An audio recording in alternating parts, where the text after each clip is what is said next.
But promises from the presidency of Africa's largest economy indicate that all Africans will be able to get visa on arrival to Nigeria as from 2020. The intention, which was disclosed by President Buhari at the Issuance Forum in Egypt yesterday, could be a move to promote tourism in Africa's most populous nation. Already, citizens of countries that are affiliates with the regional group ECOWAS, Economic Community of West Africa States, have visa-free access to Nigeria. The step taken by the West African country should mean that other visitors from across the continent will not need to bother about paperwork before they can arrive in Nigeria. Africa should embark on the provision of transport connectivity by enhancing the development of road, rail and air links, which will ease the free movement of persons, goods and services within the continent. In this regard, we in Nigeria have already commenced an aggressive drive to upgrade our rail transport system and road networks across the country. We are also pursuing the diversification of our economy through the development of agriculture and mineral resources, the promotion of manufacturing sector, and the creation of job opportunities for our teeming youth. By so doing, we will also discourage the irregular migration of our youth out of the continent through dangerous journeys. We should furthermore promote free trade within and amongst Africa and Africans, especially now that we have launched the Free Trade Area Agreement. Africa needs to intensify the fight against corruption. The menace of corruption undermines our efforts to achieve sustainable development and realize the goals of AU Agenda 2063. It is also important to attach great priority to the promotion of good and inclusive governance, as well as equally strive to empower our women and youth. As Africans, it is important to focus on the issue of conflict prevention and resolution.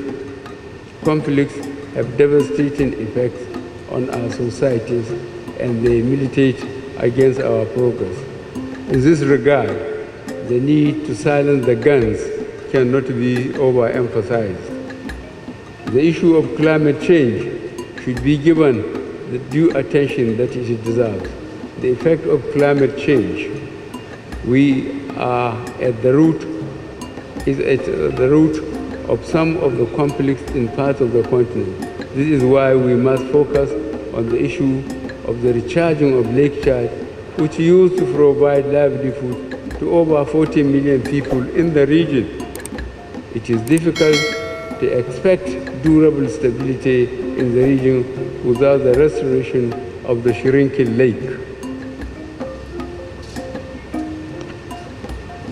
The second question, ongoing reform efforts of the African Union presents a once-in-a-generation opportunity for strategic reflection and organizational renewal.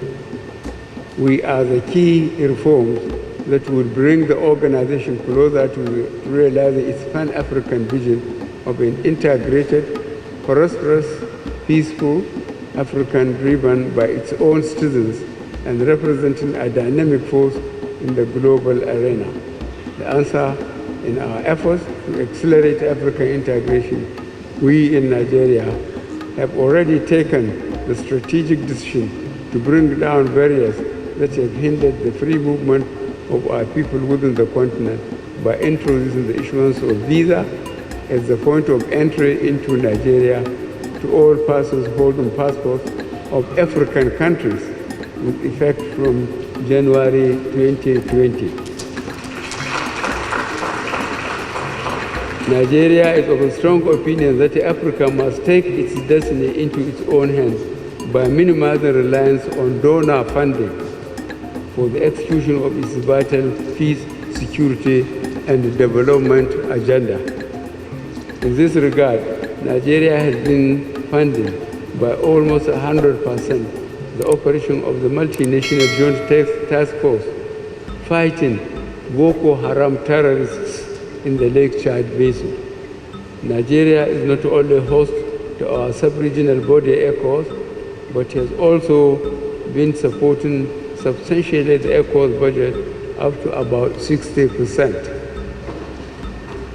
As a key tool for the transformation and repositioning of our continent, Africa would need to heavily invest in education and capacity building.